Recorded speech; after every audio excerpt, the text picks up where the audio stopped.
trouble, it's time to give them hell out there. Welcome to the TrenchFoot Society.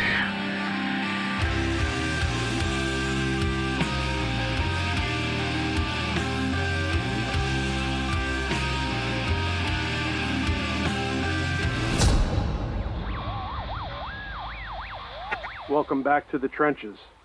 This month, Mike and his friend Kennon are reporting from Adepticon, bringing you the sights, sounds, and chaos straight from the convention. We'll dive into the details of our upcoming Race to the Sea campaign, tease some of the scenarios your warbands will face, share the big news that the official Carcass Front box set has been announced, and talk about what we've been up to in hobbying.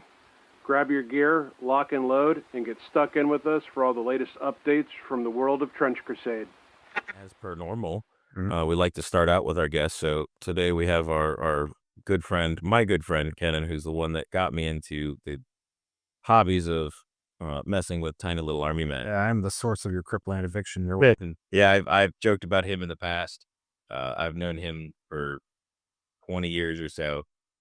So welcome, Kennon. Thanks as a tabletop, and we definitely would like to know what have you been working in the hobby recently? Oh God, what haven't I been working? So I've been trying to complete a scout kill team / 40K unit at the moment. That's kind of the thing I've been working on right now. But Adepticon has given me all sorts of inspirations and new distractions. So I might be fast forwarding through that project a little faster than I originally wanted to. Just a tiny bit. Yeah, just a little bit. There's a few. I mean, we saw some cool things, and more on that to come. But yeah, we saw some really interesting new game systems, and that was my first real attempt at a Trench Crusade. And thanks for teaching me all the intricacies of that game. It's surprisingly digestible. Definitely easier to learn than 40K. A hell of a lot easier to learn than Kill Team. 100%.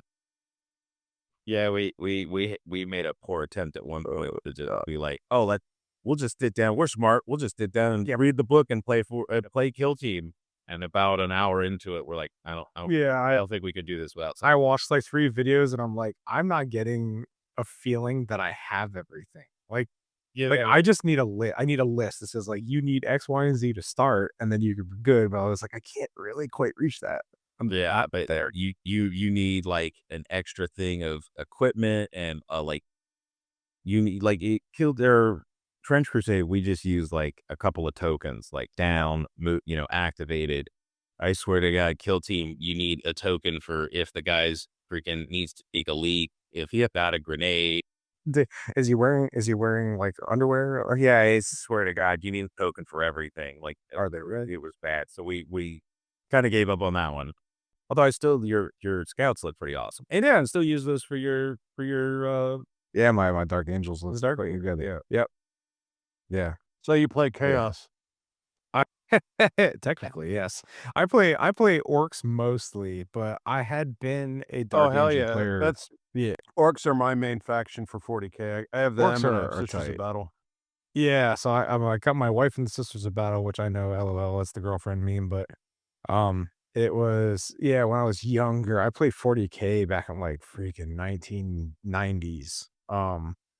And I played Dark Angels back then, so when I got started again, I remember when I was younger, I kind of saw the orcs because I don't think they came out, but there was like a new release and they were all about speed freaks at that point. Well, orcs in general have been around since Rogue Trader. Yes, yeah. I mean, I know they weren't a new faction, but like to like 9-year-old Kennon, it was a new faction. And so in my mind, I was like, whoa, what are these things? And I played a few orc players. I'm like, oh, don't let these things hit you. Oh my God, what is wrong with this? So I just, ever since that like formative moment in my like younger years, I kind of been interested in playing orcs. So when it's funny because I know Mike's talked about this on earlier episodes of your cast here.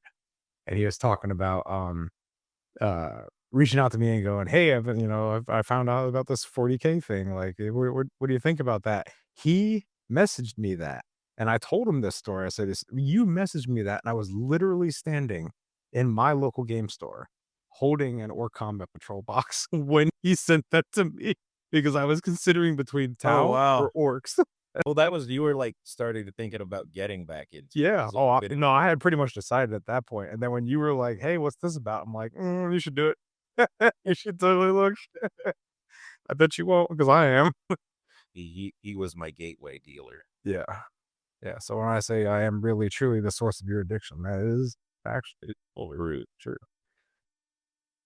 Although now you might have to take a little bit of time, and you were originally looking at doing some heretics, I but was. now you're talking about doing Sultan. Well, that's You want to because shoot me. they were there, and I looked at them and I went, "Oh, that's a problem."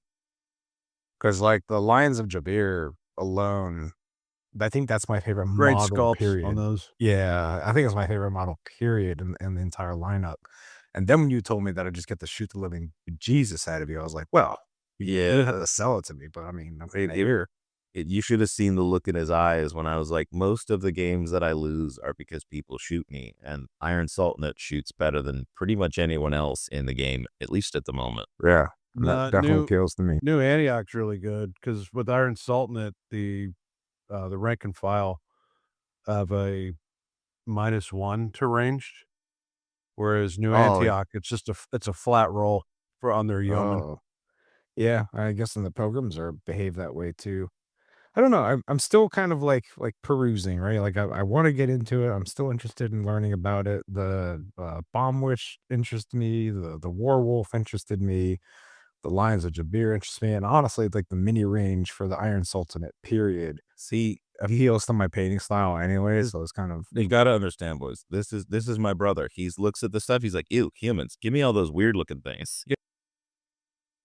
it's a lot of truth to that. Yeah. Well, I believe there's more coming down the pipeline.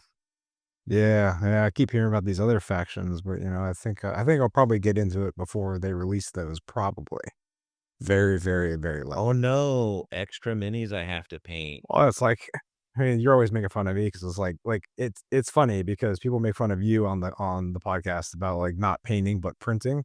I'm the opposite. I'm the person who's painting, not printing. Yeah, we joked about doing a little Same, side project of same. doing prints and paint, and just have me print it and then mail it to him, and he'll do all the painting. Yeah, yeah. Uh, I like the 3D printing part. I do, but it does not like give me the same.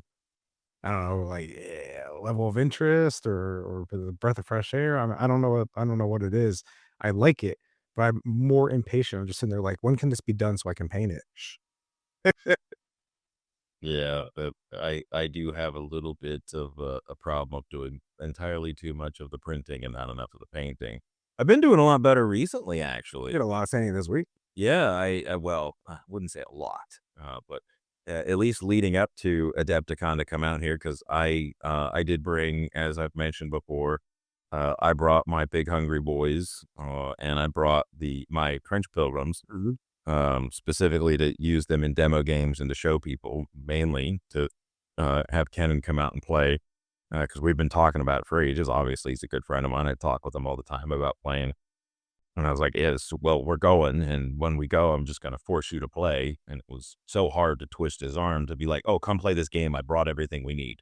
He's like, sit down here and you have to do nothing. Play this. I'm like, here, sit down here. You should beat me. You Yeah, didn't, no, but no No, I gun to the didn't. head needed. yeah. So he did actually. Our first game was pretty close. It was. It was in our characteristic fashion where somewhat. I mean, you gave me a lot of tips, so I had a lot of hand holding there. I mean, I was that I was well, but I started it out as our first full game, I should say.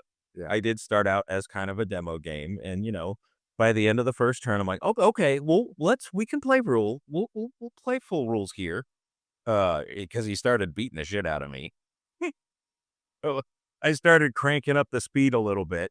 But no, it was really close. We Did you were take sitting the there kitty counting gloves points. off? They definitely came. He did. Well, I it's don't. his fault. Because one, he's like, that shrine, you should hit people with it. I'm like, okay. And then I just move forward. He's like, wait. I was So yeah, you could usually when I run people through the first time, they're always like, oh, the shrine. They're like, he's my big guy. Don't want him to get hurt. I'm like, he's got the prisoner. Like, you got to kill him 3 times. I was like very adamant. I'm like, this shrine.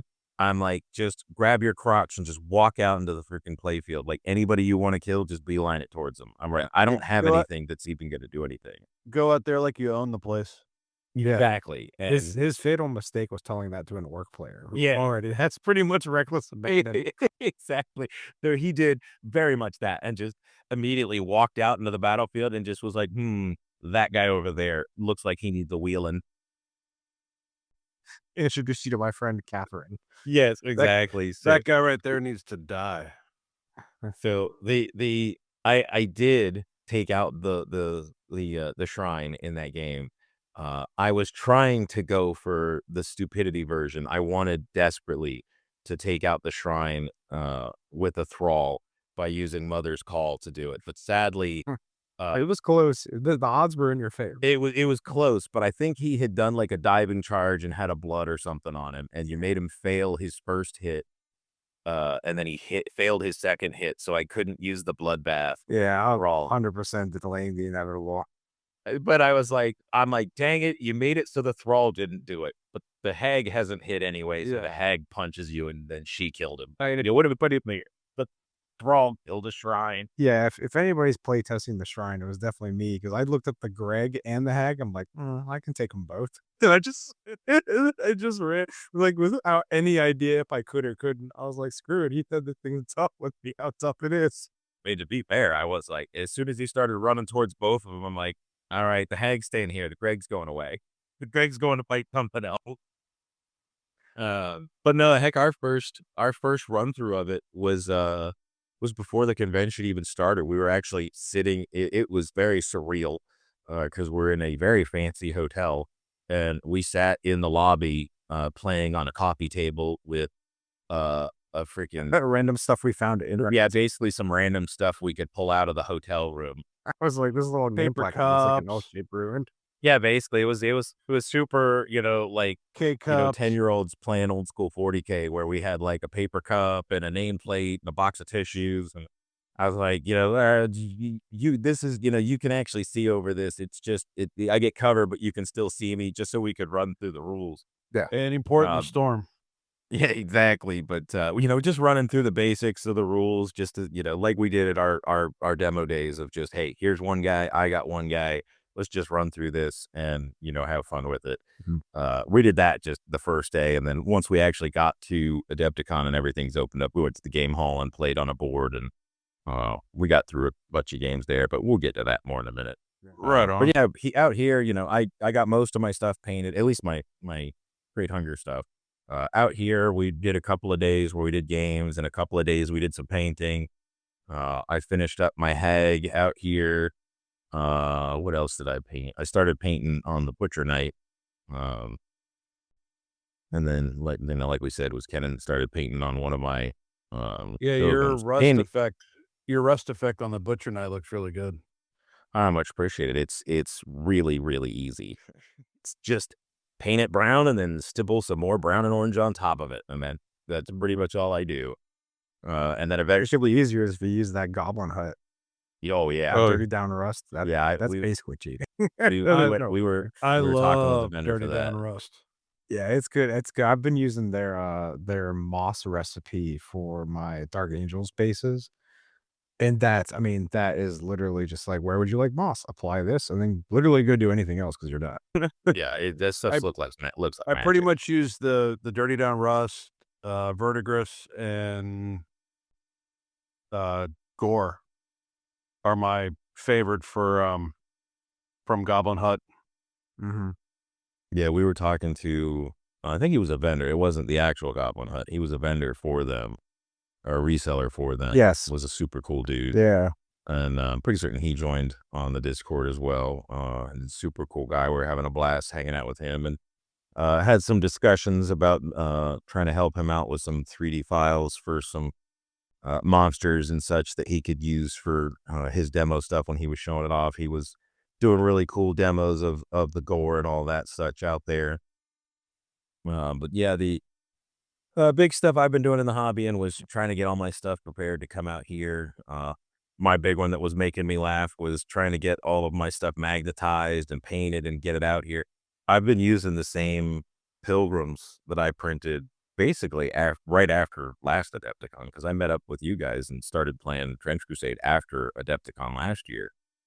And I had printed out pilgrims originally. After that demo game, you went ham and, like, printed out everything. Well, right after you guys showed me how to play, I immediately went and bought all the stuff for, um, Black Grail, and that was what was my first love with Trench Crusade, and I wanted to do Pilgrims as my backup. So whoever it was that had me printing out stuff for them originally, I was like, look, if you buy the files and give it to me, I'll print it for free because I was acquiring said files. So I, as soon as I got the Pilgrims and I printed all those out for myself, I've had those since then, and I've just brought them as a secondary in case, because you guys showed me how to play because I went one day and you guys had extras. So I always bring them with the full list and everything. That if somebody shows up to Spray Gunner and wants to play on our Thursday night game night, then I just have one that they can play with. So I've always brought it. That thing has made it Yeah. almost a year. And the day before I leave for Adepticon, I was trying out a new painting handle to see if it would work better when I go to Adepticon, and the shrine falls off and breaks. Now you Literally sound the like me. Yeah, exactly. It was right after you broke yours and sent me the stuff. It was literally like the next day, like the day before I left, it broke. Like literally as soon as it did it, I'm like, that's done. That was my own fault. I can't even be mad. I glued it back on and you can't even tell unless you actually really look for it. No, I could. I mean, you told me about it. I was looking at it, and I still can't tell. Yeah, it luckily the way the Catherine wheel attaches to him, it basically just right to the back of his wrist. So you really can't see it anyway. And I got to put more paint on him anyway, so it'll hide the seam. It's got to send him to my house, and I'll just start paying. And then some jerk broke the hammer on my girlfriend. No, it's just like that handle was getting in the way, man. We had it coming. The handle broke off. To be fair, that it lasted as long as it did. it is flimsy and real No, fragile. Yeah. It was funny because as soon as he broke it off, he felt bad. I'm like, don't worry. I'm like, I was gonna reprint her in the ultra resin because it got a little bit more give to it. It bends more. It'll still break if you drop it, but it bends more if you're pushing on it, and it's so flimsy. And I was like, it literally all she has is a prime and a dry brush. So I'm like, I'm not worried about it. Yeah, that's definitely one of those cases for like people talking about the plastic kits. The plastic on that kit will be probably pretty durable compared to some more base thread resin. Yeah, real brittle resins. Yeah, I would definitely agree with And that. it's also lighter. So technically we'll also put I think that's what the problem was is when I didn't even drop her. I literally like pushed it over and it fell exactly the wrong direction because the weight of the model just basically pogo sticked off the end of the hammer, and that was pretty much all she wrote. Yeah, well, and again, that's like I said, I've always worried about that with resin because that's why I started messing with the ultra resin in the first place, is because every time I've snapped off resin bits like that, it's always on swords and staves. Because I love the resin, it works great, but it doesn't have the usual resin that I have doesn't have much. Yeah, it doesn't have a very like high threshold for fatigue point. Yeah, and like when you look at like regular plastics, like when you bend it, it'll start to give and bend before it's not brittle. It doesn't just snap like resin does. For anything like me, you do that, and then you look at it and go, "Oh, this thing's days are numbered." Like, Yeah, exactly. what I did it. What do I do? That's why, like I said, when that tank hammer broke off, I was like, honestly, I'm amazed that it's made it this far. I was gonna reprint her in my ultra resin anyway, just because it would be at least a little tougher against stuff like that. Yeah. But we found it and glued it back on, and it's perfectly fine. So it's a fine balance between posing a model in a way that makes it durable and hardy to travel, and making it look cool. Yo, 100%. True. But yeah, definitely for that. Mostly been working on those for the last at least couple of weeks. I have been doing a little bit more with the terrain and getting onto your tip, Johnny, and got a little bit of the terrain bug after I started doing my catacomb stuff. I got the terrain bug bad this time around. I do have a second catacombs board that's in the works. I was good, and I mostly focused on my minis for getting out here. So it's still, despite the fact that it's been sitting in my office and like 18 different colors between all the resin bits on it, the 3D printed bits on it, the coffee that I used for the sand, and the 3 different types of clay that I used, and foam and all this other stuff. It doesn't have any primer or anything. It kills me every time I see it to not prime it and make it not look like a freaking crazy cavalcade of garbage. But probably as soon as I get back, it'll get primed.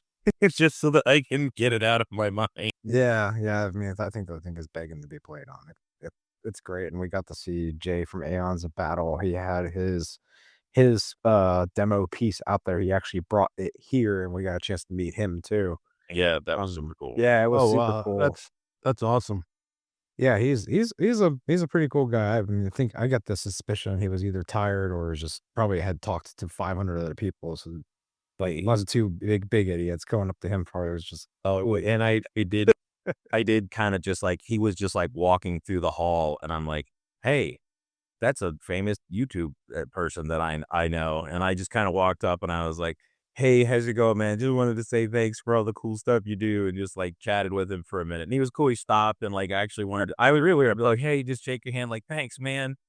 But he actually stopped and wanted to chat with us for a second. It was super nice.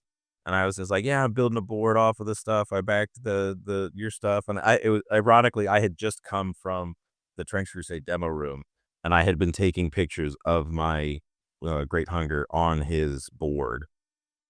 So I'll post some pictures with the episode when it goes up. I'm probably already posted some of them on the Discord, but we'll make sure that gets up too. But yeah, I've gotten a bit of the bug for the terrain and wanting to do that. I've had a few people ask about it, but we'll get that in a little bit more. How about you, Johnny? What you've been doing with your hobby time recently? So I was on vacation all last week, and I got a ton of stuff done in preparation for the upcoming campaign I'm going to be running. So I finished that bombed out church. Finally got that finished. Got started another trench section that's primed, ready to paint. What else did I do? Oh, I got some of my mercenaries that I've had for at least a year. Got those painted. The Scripture Guardian, the Witch Burner, and I did You the could have left the Witch Burner gray, or just better yet, at absolutely home. not. Absolutely not. You know, I told you many times, the catacombs contain entirely too many mummies, and fire is not allowed. Yeah. Uh, I kept And I remember that in a couple times in our game. I was like, "Is this thing have fire?" And you're like, "Does it have fire bullets?" I'm like, "Can it?"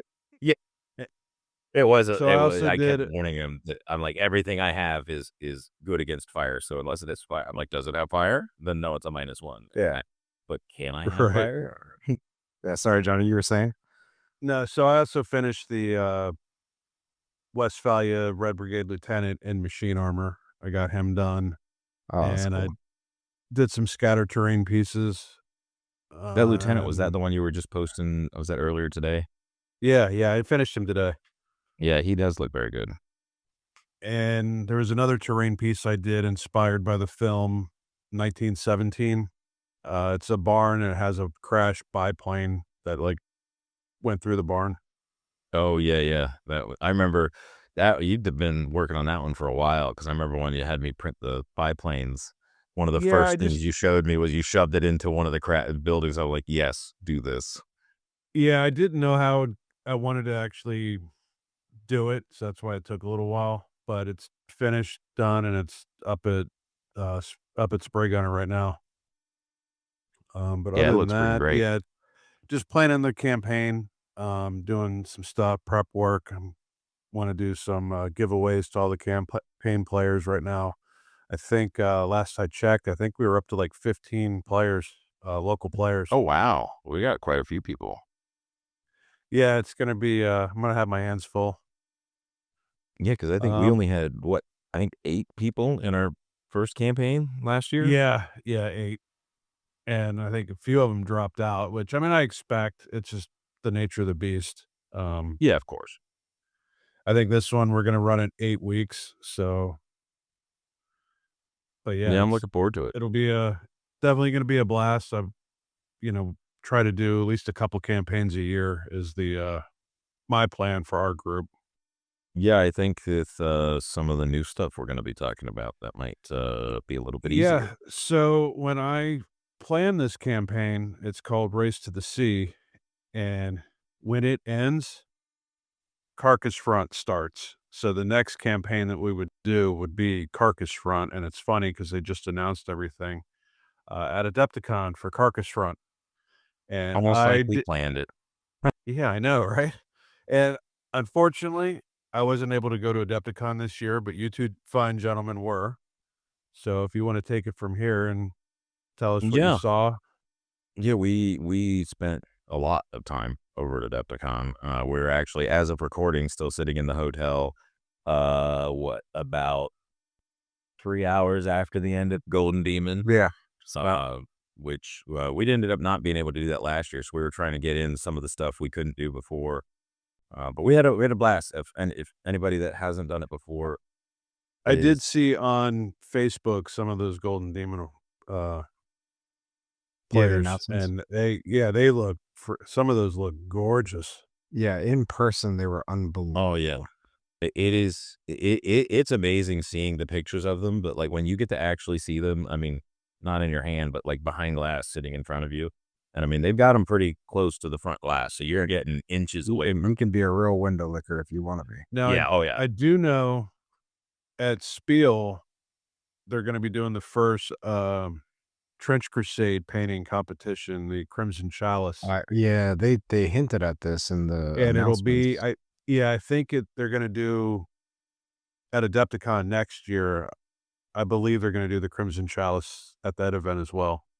And that's the name of their Golden Demon thing, Joseph Tal. they're Golden Demon. Yes. So I guess I'm doing yet another. I know. We were actually, we talked a little bit today about how next year, at least just to do it, just to say we've done it, is next year submitting something for Golden Demon, and I'm thinking we might have to do one for each, or at least prepare in case they do get that going. Because I definitely would want to put something in You're there. going to make me want to enter too. Really, you're supposed to come with us next year, Yeah. so It's gonna be a real party next year. Oh, I will be.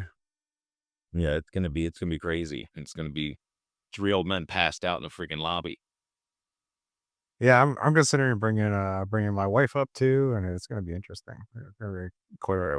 We'll have Master will bring in crew going next year. Yeah. But no, it was we got out here, we started going, pretty much even before things started, we kind of stumbled our way in there and got a little bit of a sneak peek on accident of some things that we'll I got to completely give away the secrets of how you get into Adepticon early.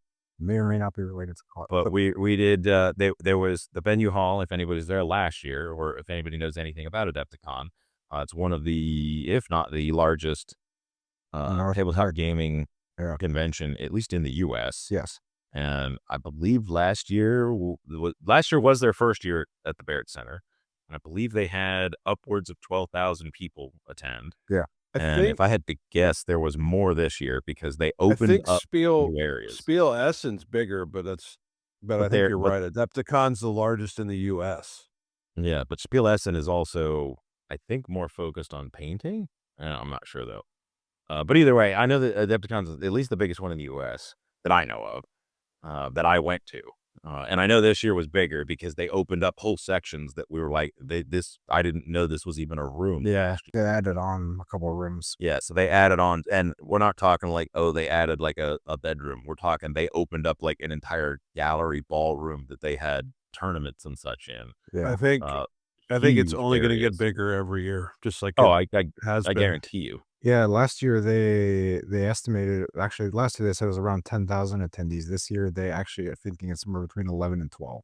Okay, so this year it was 12. Yeah, this year was 12. Yeah. So yeah, either way, it was a ridiculous amount of people. And even then, even as busy as it was, like the vendor hall was usually pretty jam-packed at any time that it was open, but it was never like, oh, you're elbowing your way through.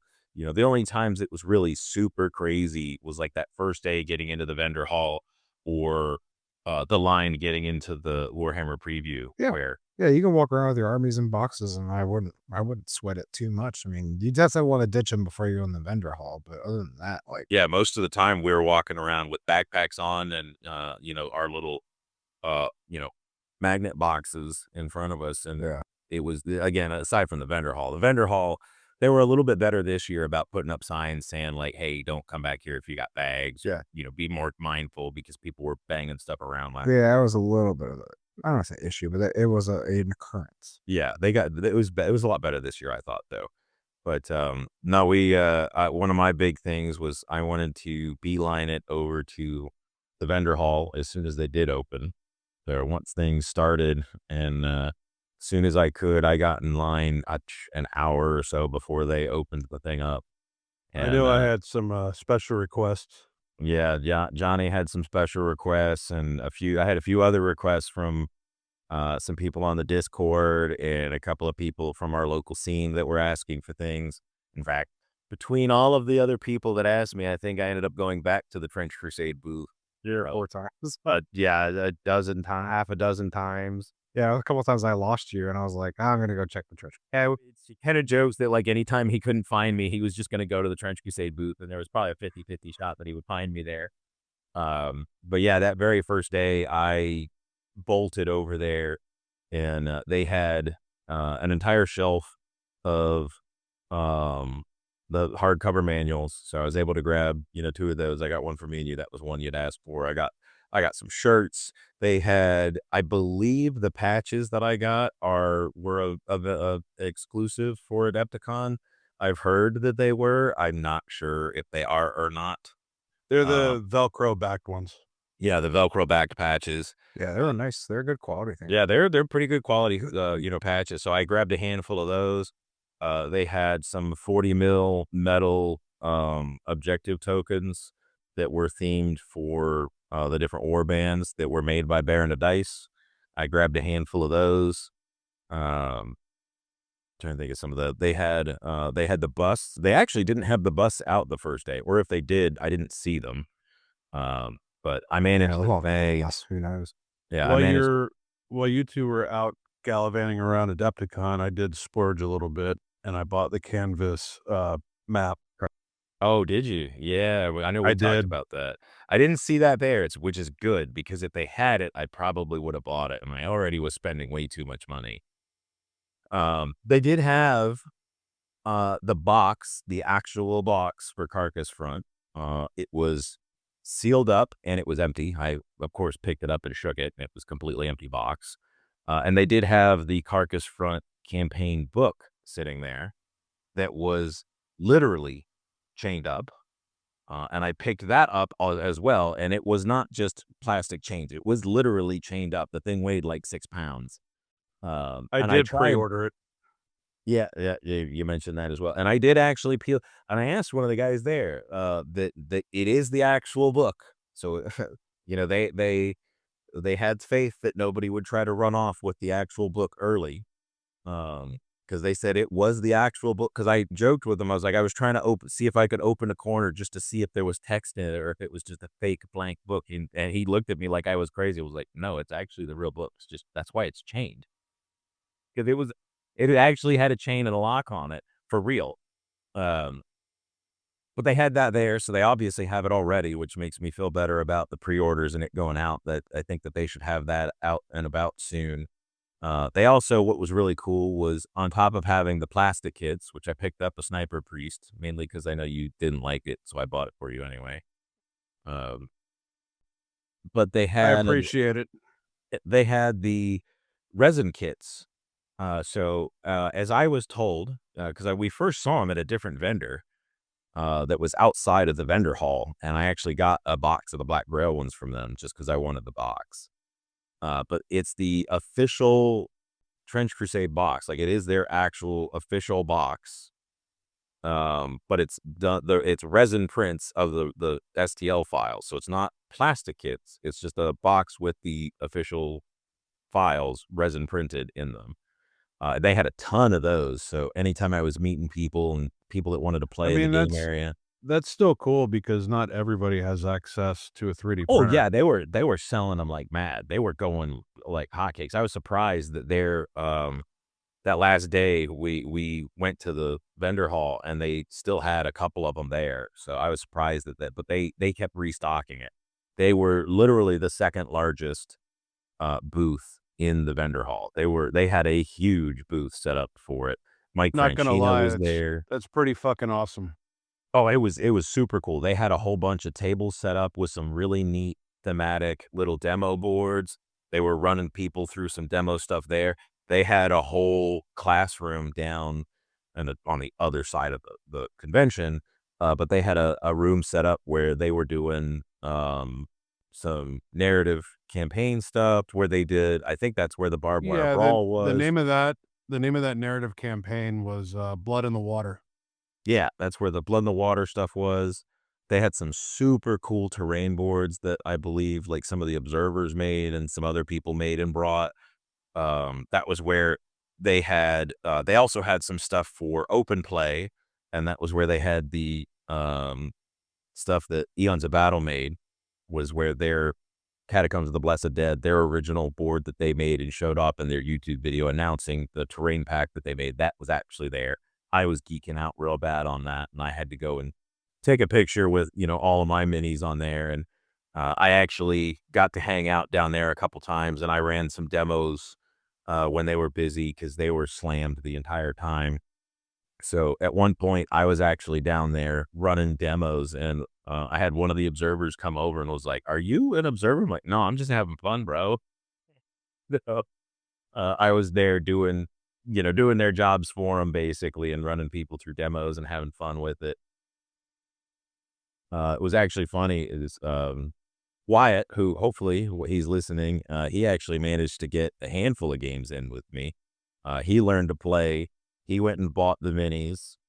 He had bought Court, which, God bless him. He went hardcore mode on trying to learn the game with one of the hardest Wow, factions that's I think to Court's start with. definitely yeah, I was gonna say Court's not an easy faction to start off with.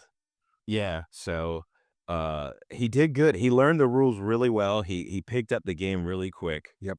Um, he really likes throwing his big bad boys at me, and when you throw a big bad boy at me, I get scared and I fight harder. And so I, I didn't. He didn't win against me. I did beat him up pretty bad because he spooked me, but but he kept coming back for more. I felt bad the last day. He actually tried to get me this morning, but I ended up sleeping in because we were out friggin' late last night, and he was like, "Man," he's like, we're leaving by 10. Can you get over here and, you try to get in the game?" And I was looking at my watch. I'm like, "I need to be there in like 10 minutes." And I'm like, "I ain't even out of bed yet." I'm like, "Sorry, man, I'm not going to make it." But it was great meeting up with him and playing a couple games. I hope he keeps up with it. And why it was awesome meeting you. All the other people I met tons of people when we were there. Hell, when I went and bought all the stuff that very first time, I had brought out a bunch of stickers we had made, where we had the TrenchFoot Society stickers made up with the little boot. We had the ones with our QR code that takes you to the lake tree for the Discord and the Patreon and Spotify and everything else. And pretty much after I bought my stuff, I turned around and was like, "Look at this! It's my perfect target demographic." And I just went down the line and was handing out stickers. Yeah. And Hey, stickers. My God, I'm from the Trenchfoot Society podcast. Give us a listen. Free stickers, free stickers. And there was a surprising number of people as I was going down the line who wanted to shake my hand and were like, "Oh, hey, I listened to the podcast." So there was a couple of fans there, and I'm pretty certain we picked up a couple of new fans from that. There was, a couple listeners too. yeah, there was a couple of people that had already been listening and all that. I think we've seen a couple of new people join the Discord That's in the last awesome. few days because of it. But yeah, I went down there, and definitely next year we'll have to bring some more special stuff, more stickers for sure, because I ran out of stickers very quickly. Although, ironically, it was kind of fun. I was like, "All right, I'm out of stickers," and then an hour later, I would open up a pouch and I'd be like, "Oh, look, I found some more stickers," and I'd hand out a handful more stickers. I'm like, "All right, now I'm out of stickers." And then I'd find a few more in my wallet or something, and I kept finding more and more. Mhm. I think there's actually still one sticker left because I held on to it in case, because I was mad because Mike Franchino wasn't supposed to be there. Or at least I thought he wasn't supposed to be there. And it was only after I handed out all my stickers that somebody's like, "Oh, Mike Franchino's right there." and turned around and he was just working the booth like anybody else. I like wasn't even like at his own little special thing. He was just standing there and people were just walking over like, "Hey, who do I pay to check out?" And he was like just directing people around. So I got to go over, chat with him for a second, took some pictures with him. Um, the Creature Caster booth was right across from them, so I went over there and I got to chat with the creators of the Great Hunger files. I get to chat with the guy that made the rules for the Great Hunger, So and what you're saying is you're being a fanboy. oh, I was being a huge fanboy, and I was shilling like mad the entire time. Johnny, you'd be so proud. I'm sure Kennon was getting tired of me going, "Hey, how's it going? I'm Mike from TrenchFoot Society Podcast. Give us a listen," and then turning my badge I over kept mentioning to people who you were. I'm doing it too. Whatever. because I ran out of sticker. In fact, I think I ran out of the stickers. And it was only afterwards that I realized I was like, "Oh, I don't have the I should have kept one with the QR code." And we were back at the hotel, and I looked over at Kennon's stuff and started digging through all of his stuff because like I gave him a bunch of stickers, so I stole one of them back so that I could put it on my badge, so that at least then, if somebody was interested, I could just flash my badge and they could scan the QR code on the badge. Well, Yeah, well, next I got the important one on my painter's palette, anyways. But just had already given him a handful of them anyway, so he already stuck them on next most year of we'll his have stuff. to like quadruple the amount of stickers. Yeah, we'll definitely bring more, and I'm gonna hold off on giving the last few out because it was only after they were gone that I ran into a couple of people. Like I said, like we chatted with Jay from Eons of Battle. We talked to Zumakito, um, play on tabletop. There's a handful of people. Yeah, there's tons of people out at this event. Lots of them, just absolutely phenomenal painters and such. So, I wish I had that for handing out to people. Yeah, because I mean, play on tabletop too was funny because I remember I was like looking at them, and it's funny because you see people on screen and they have like good lighting and good cameras, and they definitely look different than they do in real life. There's like enough of a difference that you're like, oh, you look The familiar, but I magic can't of quite place filters. it. Yes, exactly. And so I remember I was sitting there and I was kind of looking at him and like he was taking pictures and I was over there trying to peruse at the pro acryl. There's like a Johnny for you, there's a painting area. Like one whole half of the con is just a area with lights and desks and tables. Oh, yeah. And Oh, they have awesome. pretty much every painting that you can imagine there. You want to try P3? They had P3. Yeah, They had you know pro how like acryl. Spray Gunner has that open painting area on the side? Yeah. Imagine that on steroids and like bigger than the entire gaming section of Spray Gunner. Yeah. So I was sitting there looking at this pro acryl booth and he was snapping some pics. And I looked at him and like I was like, he looks familiar, but I can't figure it out. So I didn't pay any attention to it. And then somebody started talking to him and went, and then I saw his name and it was like Nicholas play on tabletop. I'm like, that's fucking it. Like I absolutely knew as I went over and said hi. And basically I wanted to give him one of your stickers, but I couldn't find one. But he would have been a good, yeah, up there. You were, however, wearing the hat the whole time. I was wearing the hat the entire time. Yeah, I didn't take the hat off the So entire weekend. A, because it's cold. B, it's when a I good was hat. looking at on Facebook at the Golden Demon winners, I saw Alex Lenz. Yep. Yes. Yeah, Alex Yeah, Lenz was there. Andy Warda was there. I use his Um, brushes Lucas that was are there from Squidmar. Yeah, Yeah, Lucas. he got gold in one of the ones. He got gold and he got silver. Yeah. yeah. Yeah. I use the Alex Lenz brushes from Pro Acryl. Yeah, I haven't tried those yet. I bet they're probably pretty good. But no, yeah, it was cool meeting from famous. Zumikito was another funny one that we met just because like I remember when we first saw him, you're like, I think that's Zumikito. And I look back, I'm like, Yeah, absolutely. I think that is. And then immediately I heard his voice and he has a very distinctive voice. Yeah. I was like, that's 100% Zumikito. Yeah.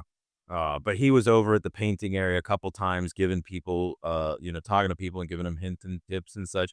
He was talking to the guy that did that Custodes jet bike that I think got silver. That placed.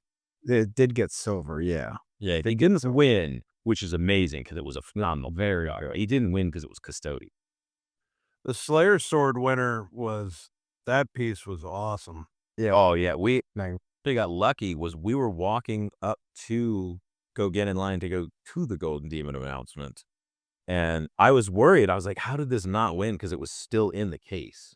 Because usually they take everything out of the case by that wins. They take it out of the case before the announcement. Actually, I'm not sure if that's how it works. I think it's they take it out to take the pictures. They take it out to take the pictures, but it stays in the case But until you pick it up. I think they put it back in.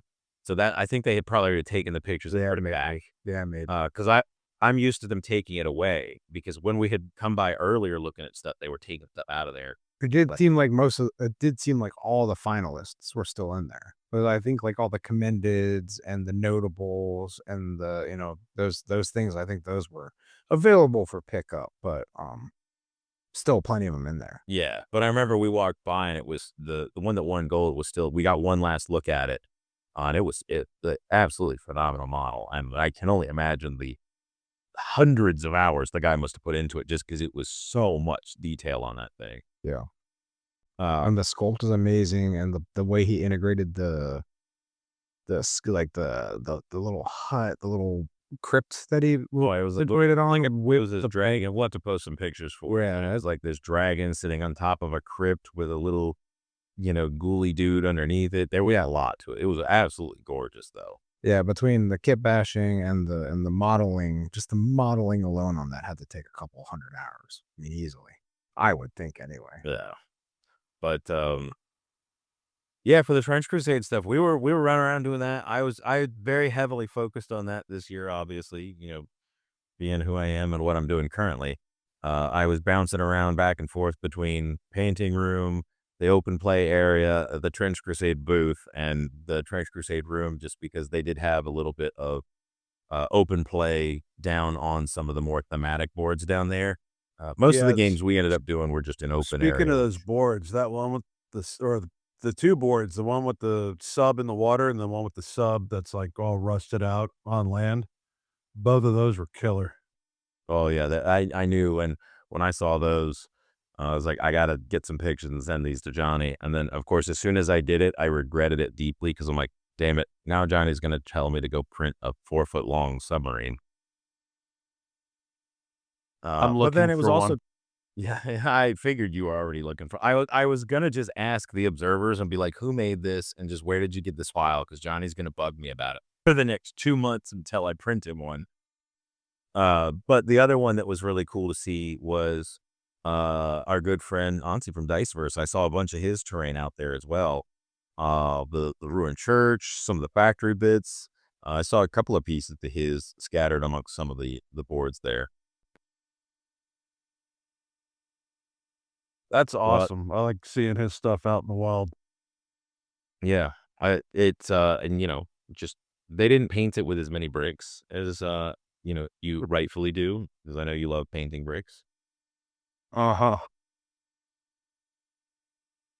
But yeah, we like we said, we got to meet up with quite a few people. I did give a little bit of giveaways aside from the stickers. I had a couple of minis. I had a few artillery witches and an HMI with me.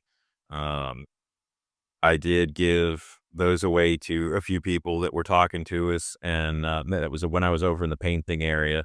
That's a little fun thing I would like to do again next year for anybody that does happen to go. Is I'd like to take some minis to give out so that if anybody does happen to find us over there to do it. Sadly, I didn't get any of the things that I really wanted, which was I was hoping to farm out the painting of dead guys for my board. I brought a whole bunch of dead guys that I printed out and primed. And I was hoping I could, get enough people to be like, oh, hey, paint this for me so I could put it on my board so that I don't have to paint a bunch of dead guys. But luckily, Johnny is painting the most important one for me. Fuck you.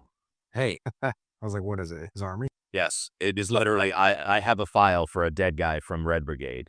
And I was like, Johnny, I need you to paint this Red Brigade guy for me, just like yours. It's a guy that's down in the mud.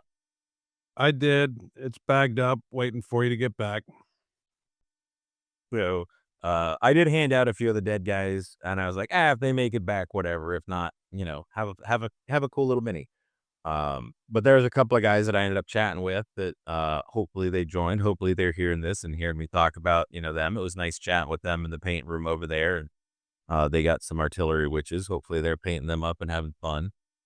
If you do happen to get anything from us, always shoot it our way. Send it over to our email address, or get hold of us. We'd be more than happy to post it to our Instagram and post it on the Discord.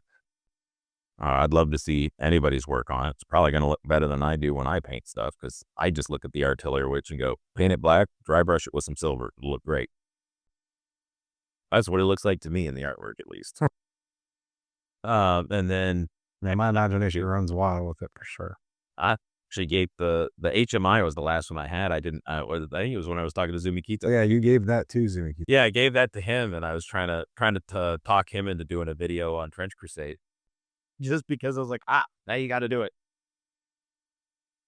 But yeah, we had a lot of fun with that. I ran tons of people through some demo stuff. Mostly wanted to, get my buddy's take here, Kennon, because I know this was your kind of first intro to the game and playing with it. How did you take to it? How did you think it went? Well, I think it went pretty well. Like starting off the game with the 1v1 aspect is definitely a very digestible format. And it really kind of slims or pares down the already relatively easy rules to understand. But even then, when we just jumped right into, I don't remember what the size of the game was. I'm still trying to figure out how all that.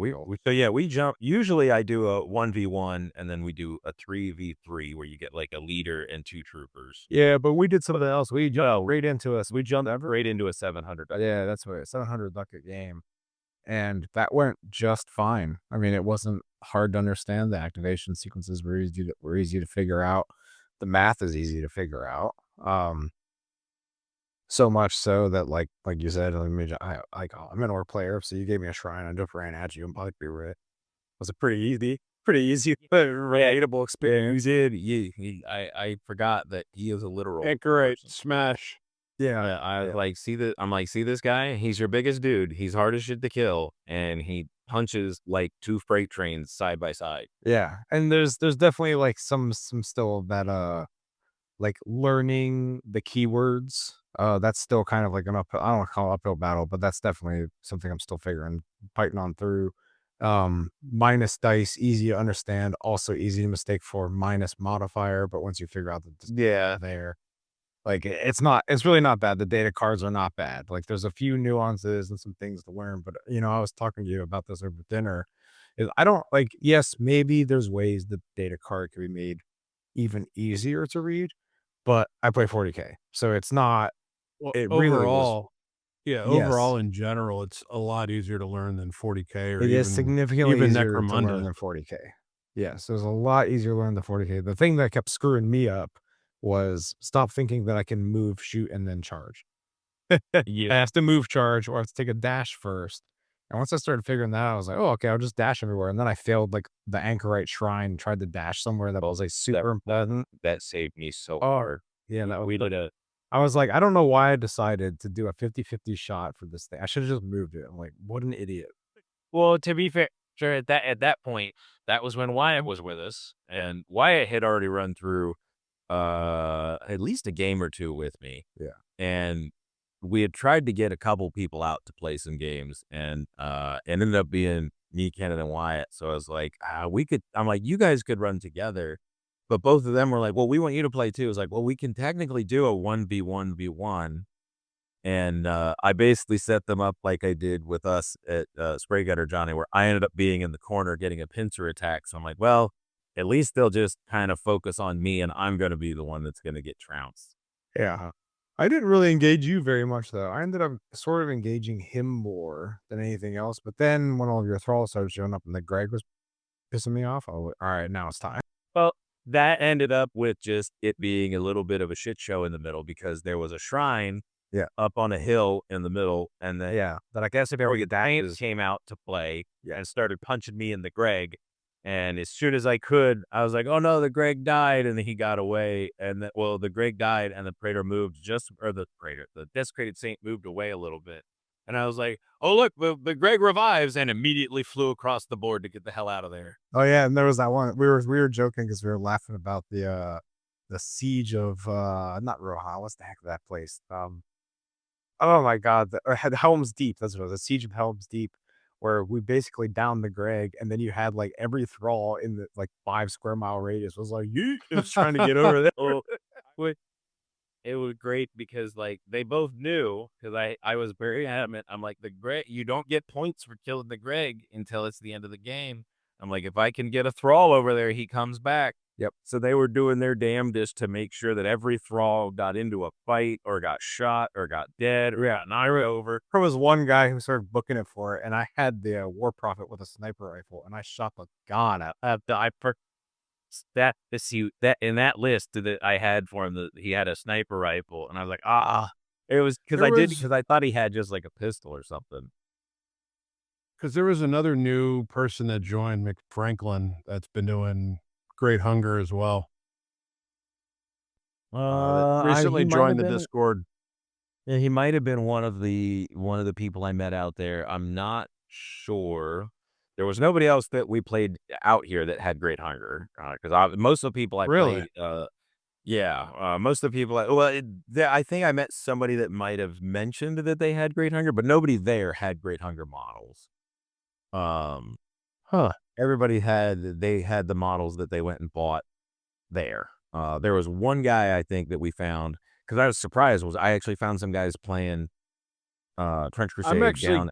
because I know they did the barbed wire brawl, and I'm sure we'll get into that here shortly, but I'm wondering, like, what the war bands were, like the majority, or even like what war bands won, what placed well in that Honestly, tournament. I ended up missing most of that. I ended up having a class at that time and ended up going late and didn't get over there to see the end of it. So I You did son see of a most. bitch. Well, there was a lot of fun stuff going on and things got missed. You can't be at 100 places at once. Yeah, and there literally is 1,000 things going on. Oh, and the like all that one. It's so easy to be like, crap, I missed that. Yeah, by the time I walked down there, like, oh yeah, let me go check this out. I walked down and the room was empty. Like hell, even registration is just such a crapshoot. Right, you get in there, we messed up big time this year, but last year, and we were on it, and it was like registration opened, and we were like feverishly clicking through stuff. By the time we had even clicked on registration, where it was like easily available classes, shit was already full. Yep. I mean, like That's the same thing happened last year. Jesus. Yeah, I talked to a couple people because that was why I was like, I wanted to take stuff to do demos in the open gaming area. Because I remember last year, that was the whole reason I even was at Spray Gunner trying to get Trench Crusade, was because when I went to try to sign up for it last year at Adepticon, we literally were sitting there waiting, refreshing the screen. And in the time it said, hey, registration's open, and like filling out your information and putting your credit card information in, all of the learn to plays for Trench Crusade were sold out. I talked to people from this year and they're like, I was on a waiting list, and within 15 minutes, all of the Trench Crusade stuff was sold out. yeah, this is like That's insane. You've almost got to write a script to get it. So one thing that I wish they would make more clear, because I still, even this year, it wasn't. I talked to the people at the Trench Crusade booth, and they were like, yeah, you can just go down to, the room that they do the learn to play in. Yeah. You can just go learn to play. And I was like, but you had to sign up, and it all filled out. They're like, yeah, you can just go down there and sign up and do it. I'm like, you should make that more clear. Yeah. Like, when you go there, there's a sign in the front door that says it. There's also a giant bomb that has a TrenchFoot Society sticker on the side of it. Yeah, or even make it where there's like more learn to play slots available. So if you are gonna actually schedule it out, then do that. But I mean, I think it's I'm a hard challenge sure to solve. next year it'll be even bigger. Yeah, I'm sure they'll figure out a better solution for it next year. But that was one of the reasons why. How many times when we were playing did somebody come by and go, "Oh my God, you're playing Trench Crusade," and they would just literally sit there and hang out and watch. Yeah, we had would ask we had like 5 people watching us at like 2 in the morning one night. Yeah, so there was a couple of times where when we would play, people would just be interested just because we were there playing. Yeah. So I'm that was gonna how lie if I say I wasn't jealous. that's why when we talked about it before, I was like, it's a lot of fun. I didn't wanna push it too hard because I was like, I know, life circumstances, if things couldn't happen, we weren't sure if you were gonna be able to do it or not. But I was like, it's a lot of fun, trust me. Like I'm hoping next year we can get a whole party out here. Yeah, and it's not too cost prohibitive. I mean, heck, the biggest expense is the flight and the hotel. I mean, the registration part isn't that bad unless you can earn $1 million on classes. But which you can do either. But it's a relatively attainable event. And there's not a lot of barrier to entry, aside from us all, being not located in Wisconsin. Yeah, it's definitely getting here. And heck, even the hotel would be cheaper next year. Well, I even think like, I mean, if we plan well enough, you can even see if there's Like a bigger room. there are Airbnbs and they're not there might be the same level, like the same cost per night in the area, but with enough people, it makes more sense to go back to that. As long as we're not able to get in the outskirts again, but I definitely want to stay within walking distance. Yeah, because when we were here last year, we had an Airbnb that it wasn't that far. It was what, maybe a 15-minute drive. Yeah, 15-minute drive. It wasn't terrible, but having to take a car every No, day. but and- walking distance is definitely more ideal. Oh yeah, It's a lot more engaging. and we were quote unquote far, and our walk is 15 minutes. Not you. Yeah, it was hilarious because looking at when I got the hotel, we were late. We actually didn't get one of the normal, Adepticon packages ones that's closer. This was one of the furthest ones that was on their list, and it's like, oh yeah, this one's kind of far, and I'm like we've done it every morning, and it's nothing. It's maybe 10 minutes, 15 minutes tops. This one's nice too because the eats in the area are Oh, and the the restaurants eats over there are good too, but there's more variety over here and they're closer. I don't know. That's just Well, that and just being this close has been super handy. Whenever, we were sitting there and it's like, oh, I want to go drop something off. Right after we hit the Trench Crusade booth and I bought a whole bunch of crap. I was like, I'm carrying 2 big heavy books and a whole bunch of patches and all of my painting stuff and a whole box full of minis. I'm like, I really want to go drop some of this off at the hotel. And rather than spending $30 on an Uber to go to the Airbnb and drop it off and then get another one, spending $30 back, I just spent 20-30 minutes to go walk back to the hotel, dropped a bunch of stuff. Took an hour because I actually ended up taking a nap and then went back. We've been running around at freaking all hours of the night having a blast out here. So let's do you want to jump into the nitty-gritty of Carcass Front? Yeah, I was going to say is one of the other fun things we got to do out here is, again, I hope they do a little bit better with this next year, is they did have an announcement for Carcass Front and get a little bit more information away from it. I'm pretty sure it was filmed. It just wasn't streamed. Yeah, there was a couple of guys there that looked like they had equipment. There was some guys there that had some more professional recording equipment, it looked like, at least, than I would have had. It wasn't just a cell phone. They actually seemed to be doing some stuff. Yeah. So hopefully some of that will make it somewhere onto the internet. I have no idea who was doing it or if it was an official thing from Factory Fortress or if it was Army Painter or who. But they announced a lot of interesting things. It was fun trying to figure out where it was because all day long I was like, hey, I hear that there's this announcement thing going to happen today, but it's not on the event schedule. What's happening? And even the observers were like, I don't know. It's in the Army Painter room. I'm like, cool. What room is the Army Painter room? So I ended up getting 2 or 3 different numbers. And eventually I just had to go walk around over by the painting area because two of the numbers they gave me were right across the hall from where the big open painting area is. And I'm like, I would assume the Army Painter is going to be over there. So I ended up just kind of going and poking my head into all of those rooms. And finally, one of the numbers they told me was the Army Painter room because I looked in and there's a giant 10-foot by 10-foot wall that says Army Painter. And I was like, I think this is the place. But sure? it ended up being the place. That was where Mike Franchina and I can't remember the other guy's name. The main speaker that was there from Factory Fortress. Jamie, I think. I think it was Jamie. And they set up for telling more about the Carcass Front. So one of the cool things they did announce there, I believe it was first, I don't remember if it was before or after everything, was they did announce that they're partnering up with Army Painter, and they're officially launching some boxes for Trench Crusade stuff through the Army Painter, which looks cool. It looks like they're going to just paint package. Sets. Yeah, it's going to be little 7 paint sets Mhm. that are pulling from other ranges They weren't 100% on it. It sounds like they might make some custom paints just for the sets. They're literally, they were very keen on, hey, give us your feedback at thearmypainter.com. Yeah. They were very adamant about that part, but they want to start making these boxes, and it's really cool. The little boxes they were showing, they look very similar to the boxes that the official boxes they're using for the Trench Crusade, plastic mini boxes, Yeah, but I think it's one a of paint them box. I think one of them is like a Prussian paint set. Yeah, the ones that they have now, at least one of the big ones they used for the demo was the Prussian one. I would assume that's probably the first one that they have set up. But yeah, they're going to be 7 paints.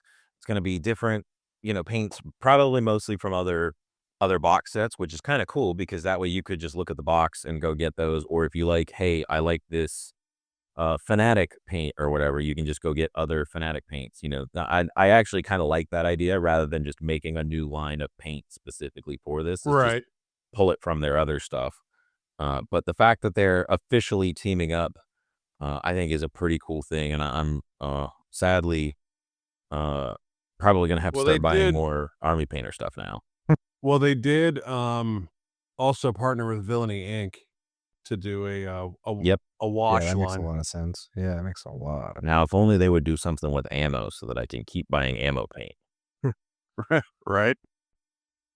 But yeah, the big announcement there was for the Carcass Front, which I guess technically wasn't a Carcass Front announcement. It was more info on it because they announced Carcass Front a couple of days before Adepticon. Because I think you called me the first day I was here. I think I rolled out of bed in the hotel, and you were like, "They just announced this. I'm about to order it." It was Wednesday. Yeah, it came up for pre-order on Wednesday. And I called you like, "Hey, to save shipping, do you maybe wanna go in on it?" And then, Yeah, and I I was think like, you "Well, wanted hang to on, let's wait. wait until they."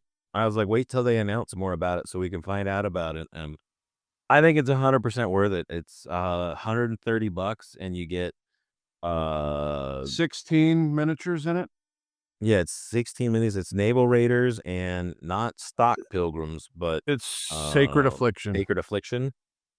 And you also get some scatter terrain, which I think there was at least one piece that they showed is like a rusty, well, I guess it was probably painted to look rusty, but it's like a sea mine. I'm And I hoping think that you you get also more get than one. I f I'm not sure how many come in it, but I know you also get, I think, hedgehogs. I mean, that would make sense. There's like some pictures of some like rusty metal such in the background pictures of the Yeah, stuff it's that they showed. sea mines with options to make them either heretic or faithful, and hedgehogs. Yeah, I'm hoping that it's more than one because in the pictures there's a sea mine right up front. And I'm hoping that you get more than just that one. The other thing I'm just You get noticing looking exactly back that. at it because they did mention some um some terrain that's coming along. Yes. Kinda like There And are, library. but I don't well, I I can't think really this talk about that at the moment. yeah, well, no, looking at this picture again that they showed on there, it looks like that's not just a background piece. It looks like part of that image actually is a terrain piece. Which, image are you looking at? The one where it shows what's in the box. The one after that, because I was there. We're looking at notes of where I was taking pictures of the screens they were showing. We'll post some of these up in the The one with the Discord. Naval Raider? The one with the Naval Raider and the Pilgrims all in one picture. There's like on the right hand side, there's like a rusted out metal shack looking thing that looks kind of like it's actually a piece of terrain. I'm curious now because the rest of it just looks like a Yeah, I'm not backdrop, but that one piece actually looks like it could be terrain. I'm not I'm not sure. sure There's if it's in it or not. yeah, there's no telling. They did say that there was some stuff they were still kind of keeping hidden and not talked Yeah, about, there's but some decent sized big terrain pieces coming down the pipeline, but I can't really go into that right well, now. yeah, that and this is what's perfect about me not being an observer is I can say all the stuff that I saw at the show, and you don't have to worry about saying stuff that you know about that I don't. One of the big things they talked about with the box is that they mentioned many times a yearly release of how it's going to be like every year they want to announce, and every year they'll release kind of a new, uh, he didn't exclusively say like a box. No, he basically hinted as like it's gonna be a narrative update on Yeah. a yearly basis. So he Yeah, mentioned they're going to move the timeline every year. So Yeah, kind, they're gonna jump around. 1914 to 1915, 1916. kind of. He did mention that it would change, but he also mentioned that it could go back in time and play like a battle on a different front in a different year. But he did say that it wasn't going to say a static year, but but he didn't he did also say that it wasn't going to like go into the future or like start coming into like modern times, I think is what he's really trying to get at. Now, right. Now back to the box. The rule book that comes in it is hardback, I believe. Yeah, so that they had the book there at the Trench Crusade booth in there. It was all chained up, like physically chained up with an actual lock on it. I tried to pick it up just to look at it because I thought it was a fake book just to have as a prop up there, but they told me that no, that's the real book. That's why it's actually chained. Right. So it is a hardbound book. It's a very gorgeous looking book. I want the book just because the book itself is really pretty. Mhm. Um, Yeah, it's beautiful cover art at least. yeah. Again, one of the things that I give them props to is they mentioned, that the book is going to be, just like the rule book, it's just extra. You can always get everything you need for free online.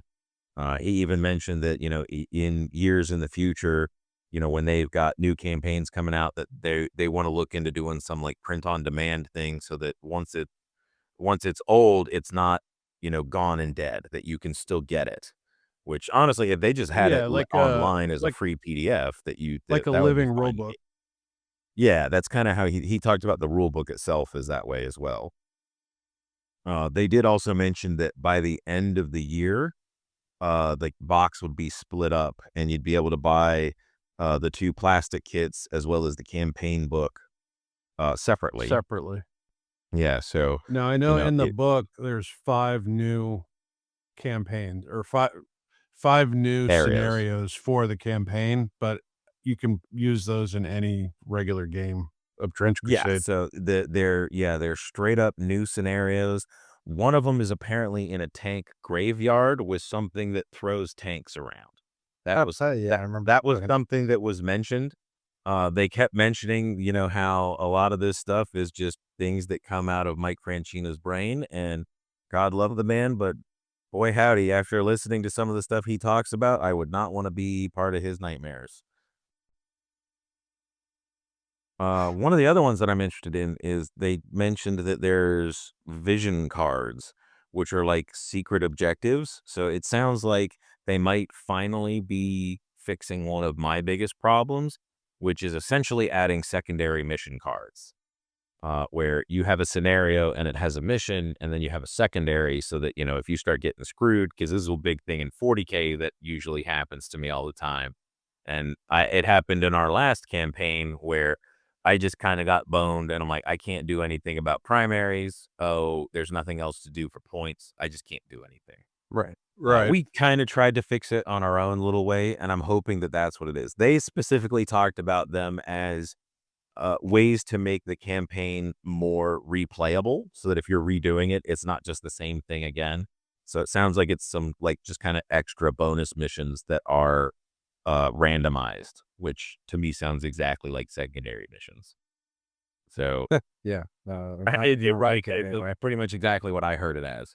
They didn't really go into those too terribly much. They did go into a bunch of the like lore and how Mike came up with stuff, which was really cool. A lot of the artwork they put up for the guys looks amazing, and I got to give huge props to whoever's designing their minis. That like when they had the pictures up of like here's the idea that Mike Francina came up with and that he sketched, and then I think they have a different artist who actually did the full artistic rendition, and then they have the miniature that they designed, you know, had either printed or I'm assuming they printed the test piece, the injection mold it and then paint it. Who knows?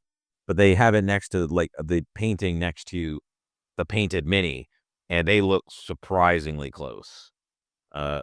Mike Franchino talked about how he was trying really hard to make something iconic like the chainsword for the Naval Raiders.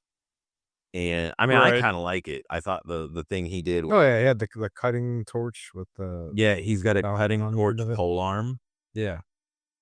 and he's like, it's not there yet. He's like, it's not as iconic. And I'm like, everybody in the room's like, it's pretty fucking cool though, because it's literally like a Good Right, try.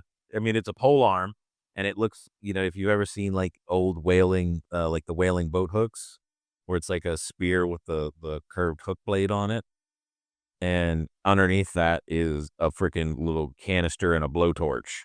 It looks freaking cool as heck. And then, one of his other guys is like all diving bell inspired and has a freaking Splash 12 with a magazine, and he's all rusted and cool looking. But I did like how he specifically stayed away from too many nautical tropes.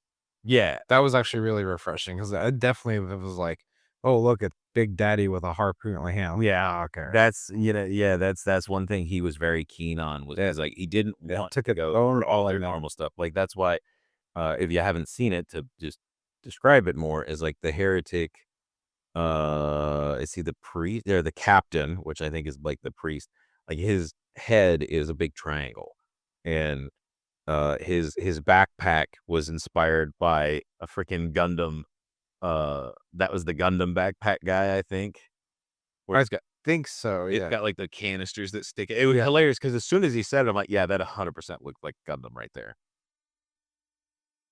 But like they showed some cool sketches for what it was looking like, but he's got like this big triangle head and his crazy cool freaking The drone harpoon. the drone chorister looks amazing. Oh yeah, and then the chorister just is a gross dude, and he doesn't have like the old school diving helmet. Like his helmet just looks like a mini diving bell. And then he's covered in chains, and he's got these big holes taken out of him, which if you've ever seen a cookie cutter shark, that's what those were inspired from. Is literally this little tiny shark that comes and bites like perfect little semi spears out of you. And they put a bunch of it looks like bullet holes if you've ever seen a normal like miniature. That's what it would normally be, but this drowned horrible heretic guy that's just covered in cookie cutter shark bites. Yep. And then the pilgrims are pretty cool. They've got the mill wheel from the lore, where they've got the giant grain mill stone wheel hanging from their necks, which, when you're talking about dealing with water and naval stuff, that doesn't seem ideal to have a giant 80-pound stone tied to your neck. No, it does not. And then he even showed some of the artwork that they had for early on before they even started working on this. And some of the weapons they actually have in the original weapon sprue kit, were made off of some of his Naval Raider and Sacred Affliction. Is that what they are? Correct. Guys? Path of the Sacred Affliction. That's what it is. Path of Sacred Affliction.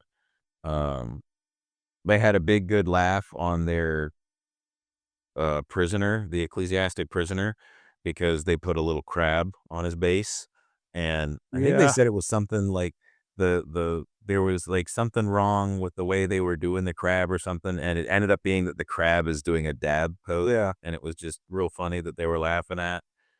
And then a bunch of the artwork that they had after that, they kept putting the crab in it, and they had a bunch of silly stuff with this crab. One of the best ones is a picture of a crab sitting on a skull, raising a grenade up over it. And people were like, please make that into a file. Make that a file that we can use for something. They had It'd be a great horrendous tattoo also. Yeah. Oh, trust me, they have a better one for your tattoo.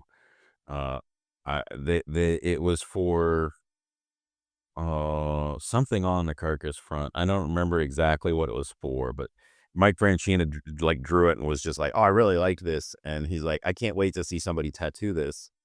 And it's Oh, that this, flying monkey thing on one of the yeah, artillery bombs. Yeah, it's like a flying monkey with big bat wings and a shield and a lance on the back of a freaking bomb with a, horrible demon face on the back of it. And he put that up and he's like, I can't wait to see someone tattoo this. I immediately took a picture and sent it to our chat. I was like, Johnny, I found your next tattoo. Well, I did get the Trench Crusade cross tattooed. Exactly. I was like, I know who will get this. But they showed a bunch of the illustration work. First up, they had one of them that he talked about that they did kind of hint at. I mean, they more than hinted at. They straight up said that it was. But Mike talked about he really wanted this big graveyard of tanks where like thousands of tanks had fought and died. And they showed this artwork for it. And one of the big things they kept mentioning was that the Carcass Front there's this Leviathan and there's some big bad creature and all this. Yeah. In the background of this, kind of concept art where there's just a whole bunch of tanks and cool looking piece of art. There a bunch of tanks all pointing towards this big cross on a hill. And there's a shadowy figure in the background that looks like a giant beetle or a giant like centipede or something. And I think it was Jamie or Jesse or whatever. The Factory Fortress guy was like, "There's rules for that." Yeah, they had a lot of like cameos and hidden content in there, and they were being real hush hush about some of the. Yeah, it was funny because like that's where I kind of feel like it might have been like somebody might have been a little bit too giddy because there was definitely certain things that he very obviously like somebody would ask a question and he's like, I can't talk about that. Yeah, And then other stuff he would be like, like he would hem and haw. I'm like, I can tell you this. And then there was just some of it where he just straight up was like, I can't say anything about that. Next question. And Hmm. so, like that One was of the why I other was, locations isn't was it the Corpse Factory? yeah, that's another one that I think is going to be a fun one where, and Mike, again, he was like, everything he saw when people were like, he was looking at people's boards, he's like, it's all trenches. He's like, I wanted to like show that it's not just trenches. He's like, there's problems everywhere. And it was a corpse processing factory, I think is what he called it or something like No, he called Yeah, it. Oh, what did he call it it? was like the corpse processing or something like that. But either way, the idea was it was this like there's so many corpses everywhere because of this giant war that they had a factory that their job was basically like a giant crematorium that would just deal with yeah, and process it's all these bodies. New Antioch wants to take them all to deny the heretics because if heretics get their hands on it, they Yeah, can use it to do goetic magic. exactly. So they had to like get the bodies and process them and get rid of them so that they were properly handled. And he had this big thing and he was like, "Oh, there's all these coffins and things are getting all gross and old because they can't go through everything quick enough and all that." I was trying to find the picture. I know I snapped a picture of that. That or I was gawking at it too much. I might have been gawking too much at that one and not gotten a picture. That's a shame. Because that one, it sounds like it would be a cool one. Because it was really cool artwork for it that he had, where it was So I just like do a black and know, white like sketch. my first board that I made, it was a trench board, and then the second one that pretty much just wrapping up now. It's the like the destroyed town village board. So like you don't have to play strictly on trenches. You can play on any type of No, yeah, and whatever. that's what we've talked about that from our own standpoint. Was the trench board is one of my favorites because I think for a trench crusade it makes sense to be in trenches. But we've been working on catacombs and we've been working on that village. We want to have some variety so that you're not just always on the same thing. But I get it. Like Right. I would imagine that most of the time when if you just Google trench crusade and you look for a board, it's almost always trenches. Oh, So I get where 100%. he's coming from for that. And but I like the idea of coming up with other ideas like that of making a factory or because even just with like the And bombed out then village, like you could have one whole board that's just a factory. We've talked about having a board that could be like an entire like have a giant church and the whole board is just the inside of the church. right. And then you have another slide here. like the Lost City. Yeah, that one that he was talking a lot about. He really liked the excuse me, the bike that he put in the artwork for it was from. You can't see it in the picture I took because there's a guy's head in the way.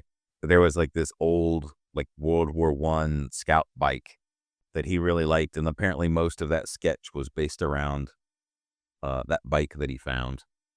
Oh, wow.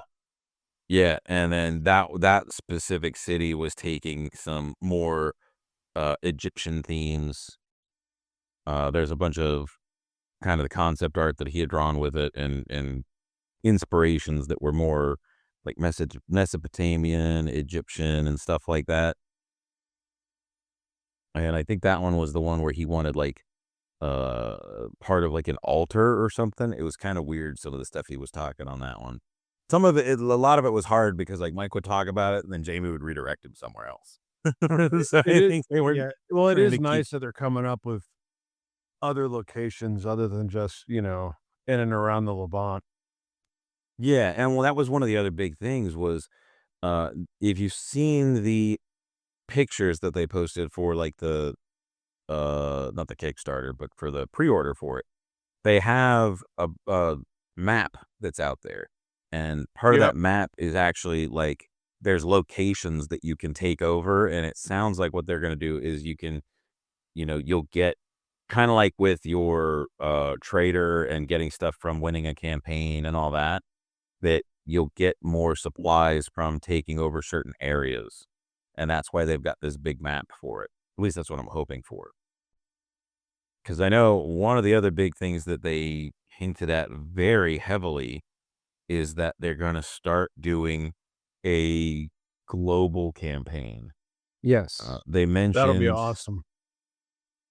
I'm trying to find his name in the notes. It was something Jarvis? Jervis. Jarvis Jarvis Johnson. Johnson. Yeah. Yeah, they mentioned He that they were working with he's Jarvis from Johnson. him and Andy Chambers are both from old Warhammer 40K, Warhammer Fantasy Yeah, and people. that was the big thing that Kennon and I we were whispering to each other when we were going. It was he's the one that helped GW with 40K when they were doing their global campaign and trying to have like people submit stuff and all these different campaigns are going together and like this team is more winning, and it's kind of Right. pushing the narrative of how is the whole lore going. Yeah, they did it. They did one for 40K. I think it was the Eye of Terror. And then they did one for Warhammer Fantasy Battle, the Nemesis Crown, which were, Yeah. you would play your games locally and then you'd submit the results online. And then at the end of the whole thing, GW compiled all the results and that drove the story of the settings. Yeah.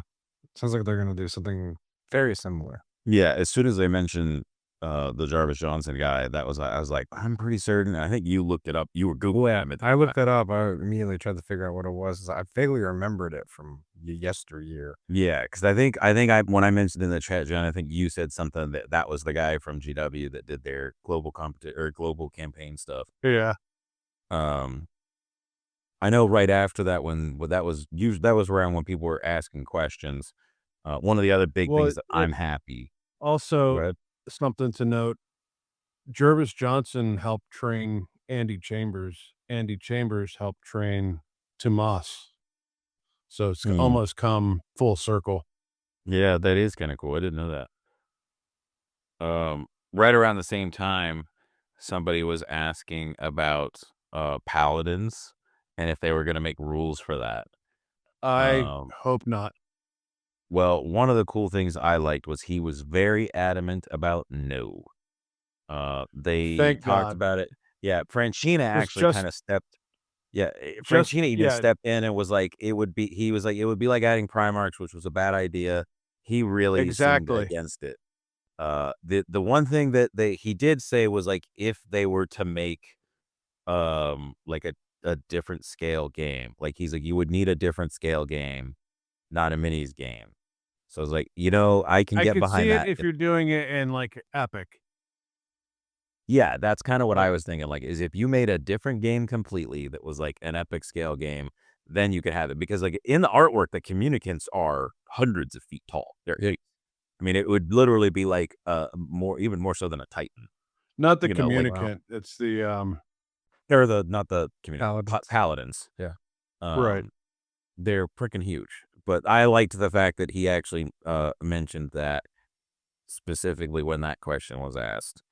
One of the other ones, the one that I asked about, because they were talking about some of the plastic kits and where things were going with that, because with them mentioning the new box and some of the stuff coming with the box, they kept mentioning STLs. And obviously, we've talked ourselves, and many people in the community have talked a lot about, what's going to happen with 3D printing. And they've kind of pushed back and said, we're not doing the 3D printing thing and this, that, and the other. Well, it honestly, I got the feeling that they're really kind of starting to push back into 3D printing. Yeah, I got the feeling that they were gonna support it, but they're just saying, "Look, this is my thing. Like, I like the 3D printing aspect of it. But at the end of the day, it's they need you need to support them. Yeah, they need to make money. But So but even that, they're not abandoning their roots. They're just saying, look, we're also doing plastic. We're just going to continue to support the 3D printing journey along the way. well, I'm all for that. And that was where one of my questions came in, was they started talking about having some of the terrain stuff and some of the new terrain stuff, which was going to be in STLs. And then they also talked about they were going to revamp and make the original plastic kits more modular. And that's going to be something coming for free. So if you have it on My Mini Factory and you bought it there, they're going to start making some of the stuff more modular. Because I believe like the Yeoman. Oh, that's cool. Yeah, so like the Yeah, the Yeoman, yeomen they're the just a yeomen body with a aren't head. right. But when you look at like the Heretic Troopers or the Pilgrims, they're that you can have them being as multi-part. I hope that they do something for Black Grail and make them somewhat. I mean, all you could do is put their arms in different locations because they don't have any weapons or anything.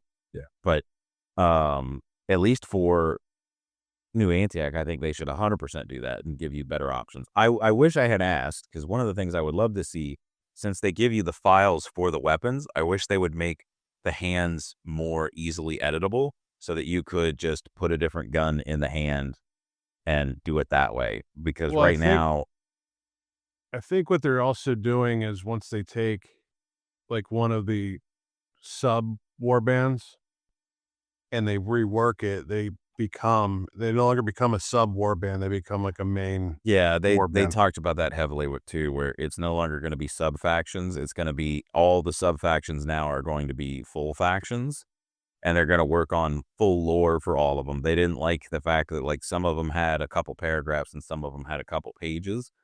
But then Right. immediately they turned around and then said, but there'll be sub factions for the new factions. So it's like, all right, so you just wanted to add sub factions is really what I heard. But no, one of the things I had asked about was when they talked about 3D printing and then revamping the old kits for free. They also mentioned that all of the old kits are eventually going to get plastic kits.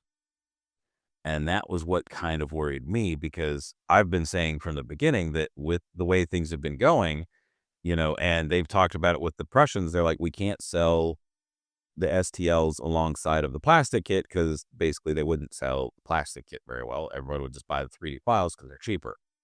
So I I'm not sure about that. I explicitly asked him, I said, when you make a plastic kit for the old stuff, are you going to get rid of the files?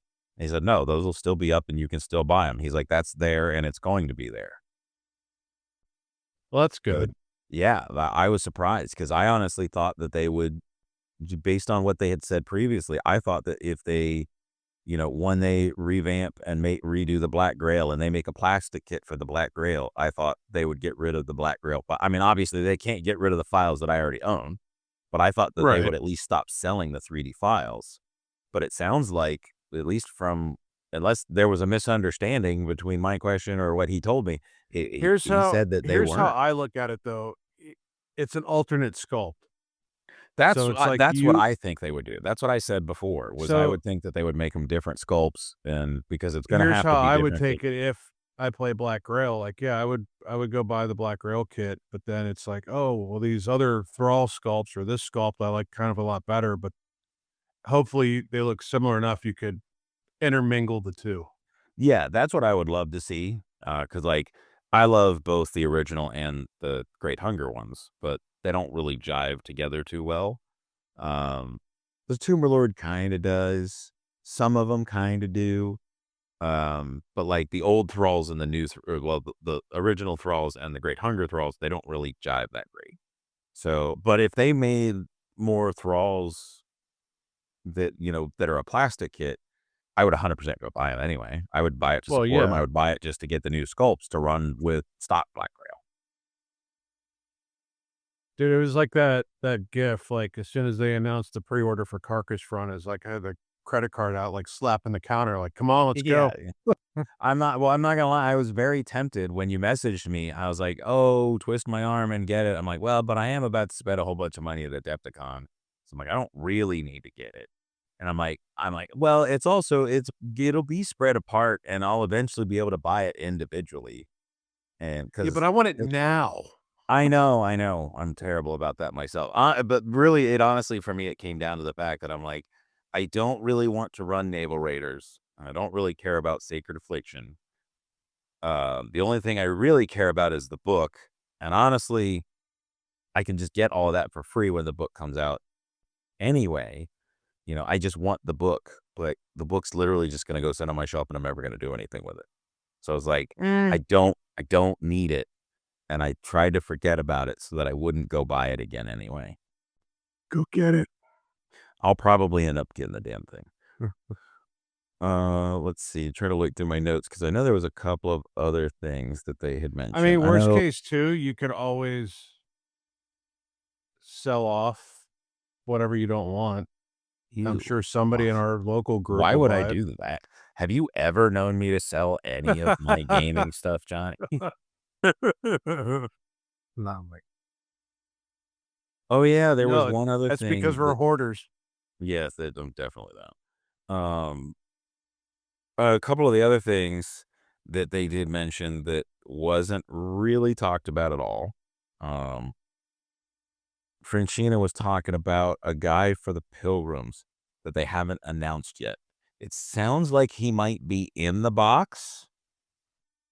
That I'm not sure. Yeah, I don't know if he's in the box or it's just something that they're still making and they I haven't pulled know out yet. But they I know did they talk about a guy that he's crucified up on a cross, but he's still alive. He's basically a banner for the Pilgrims. You remember that part where he was like, "There's this guy." yeah, He's like, did. yeah, they talked about like Mike got all excited about this. Yeah. And it sounds like he's gonna be this, flayed, crucified dude that's still alive, but kind of a banner up on a cross for him, and then another dude is like dragging him around. So I'm imagining it's like a communicant or something is dragging this guy around because I who's do going to be able to know carry around a body on a cross? I do know that they're against having, like, special characters in the They game. still are. That's definitely still their stance. Yeah, Which Yeah, that was a so great idea. but they are writing, like, quote, unquote, "special characters," but only as a narrative, view. Yeah, they talked a little bit about that where they didn't like the idea of having a named character because it was going to be like Too if you had a powerful. named well, if you had a named character, it would be too powerful, and they really like the idea of it being your story, not their story. And Right. it gets a named character, it's like, oh, it's this named guy, not your leader. 100% makes sense. Oh, we were talking about terrain. One thing they did say was there's a railgun is part of the terrain. That's something I took a note of. Didn't really Yeah. he didn't really expound upon that. He just said a railgun is part of the terrain. I And then I immediately know. turned around and mentioned something about Baron of Dice because they had the Baron of Dice did all the little tokens for them. They're 40 millimeter, they're friggin' big tokens. We got a couple of them. Yeah. But they're big, heavy duty, like 40 mil objective tokens, which is Oh, kind of funny nice. to me because 40 mil tokens sounds normal if you play 40K. Hmm. But it doesn't sound normal to me for Trench Crusade, because unless they change the rules, I'm pretty certain that they always tell you to use a 1-inch marker for all of the stuff, which would be more of a 25 mil. But I'm assuming that Baron of Dice could make 40 mil ones a lot easier because they do that already. Probably. But sadly, one of the things I did not pick up for you is Baron of Dice makes a tape measure and the little speed measuring square thing. Yeah. Go on. That has a little hole in the side of it that the token magnetizes into. So you can have like your tape measure, but you can put whatever token you want on it. And I did not buy those because the tape measure was enormous and the measuring device was basically solid metal and weighs a ton, and I have to fly home with it. Also, it's Baron of Dice, so you can just go buy one online. Yeah. True. So, True. I was Pretty trying nice, to not have to pay $200 to ship my bag home after this is done. And so anything that I saw like that I'm like, this isn't an exclusive. It's Baron of Dice. You can just go buy it at Baron of Dice. That being said, I did buy a bunch of the markers for myself.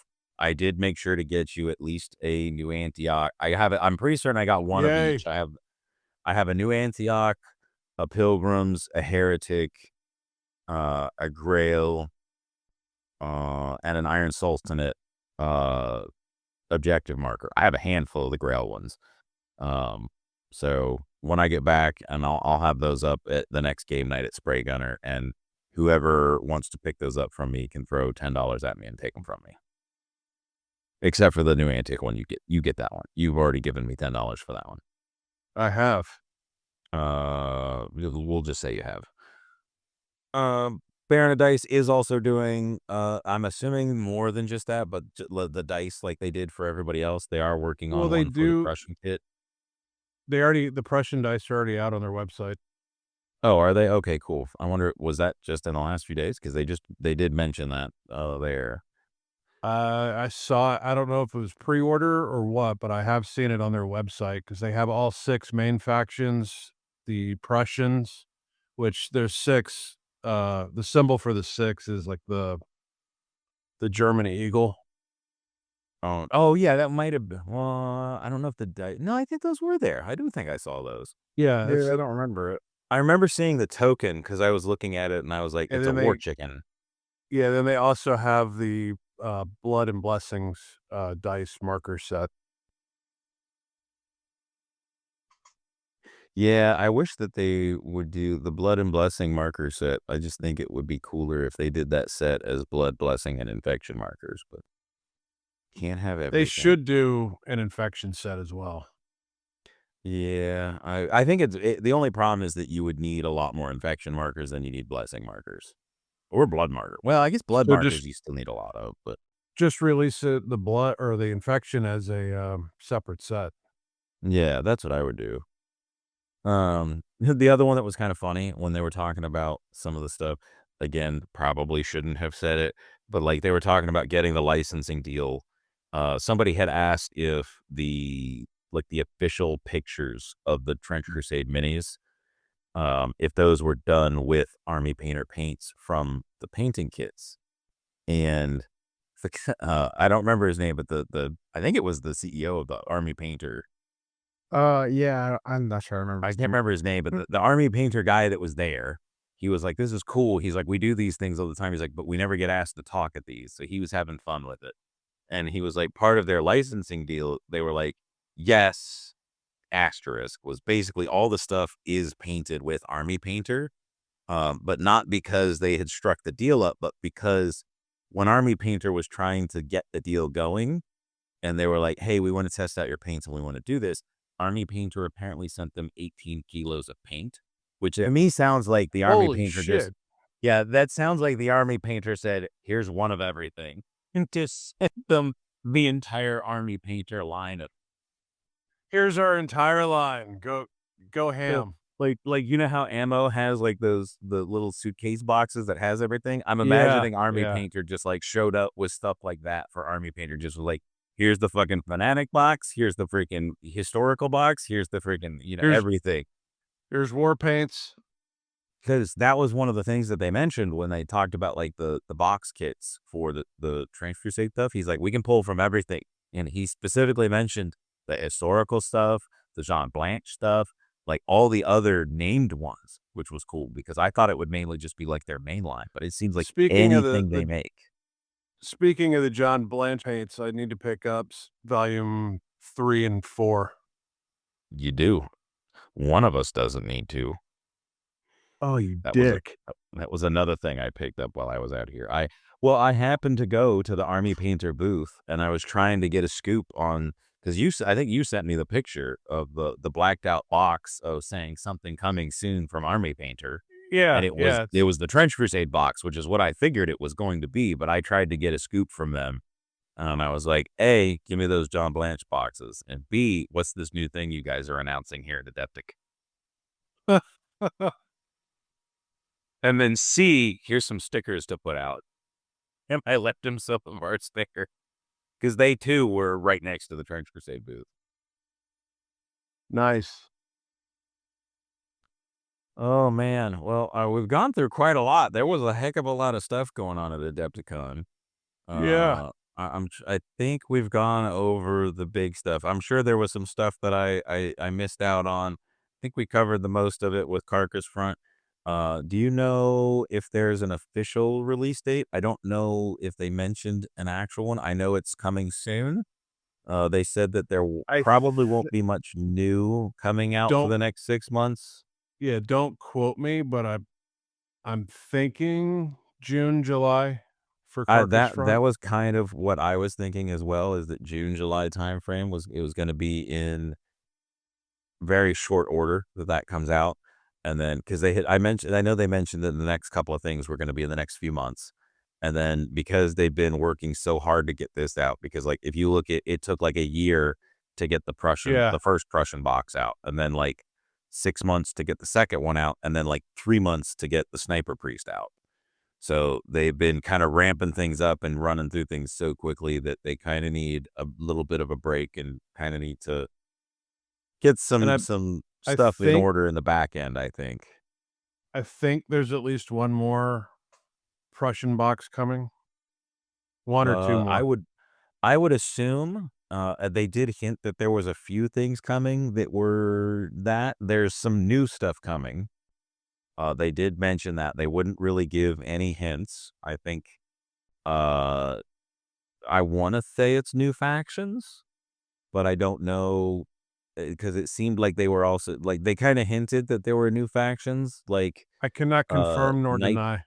Yeah, like I would assume that it would be something like Path of the Beast or the freaking gross looking ones that look like another band I'll have to pick up, or Hebrew Knights or something like that.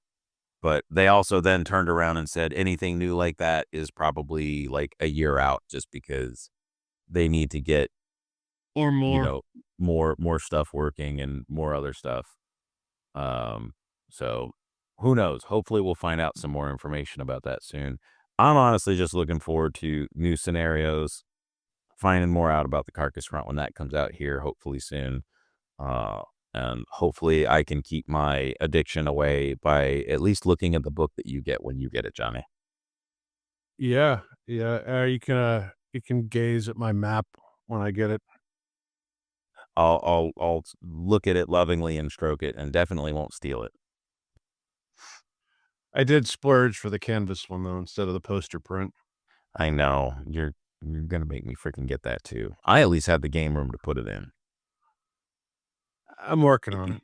If you cleaned up all those sprues in your work office, you could put it up there. I mean, that's easily a big enough space. I gotta rearrange some shelves and do some work in my workshop. But yeah, it's a constant battle.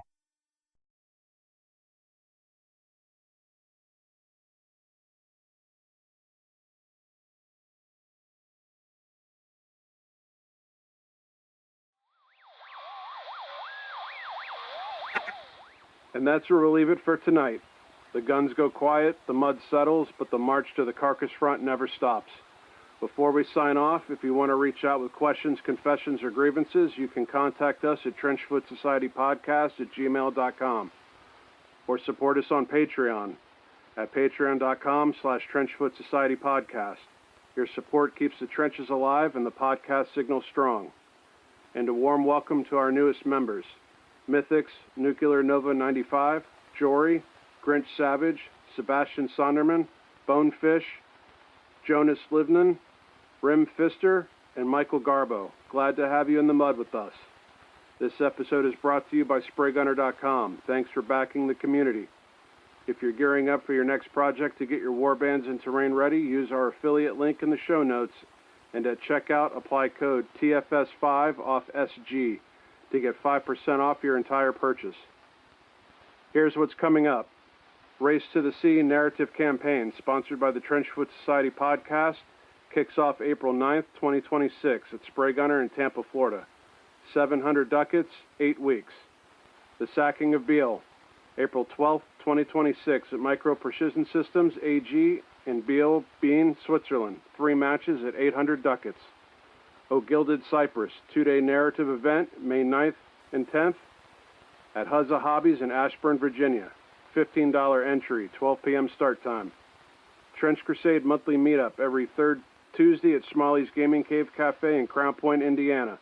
Roll some dice and get out there. Looking further ahead, Spiel Essen in Germany, October 22nd through the 25th, 2026. And the Oklahoma Open, November 14th and 15th. No shortage of battles ahead. Episode 14 is in the ground. Until next time, keep your powder dry, your dice honest, and your faith unshaken. This is the TrenchFoot Society. The signal fades, but the war never does.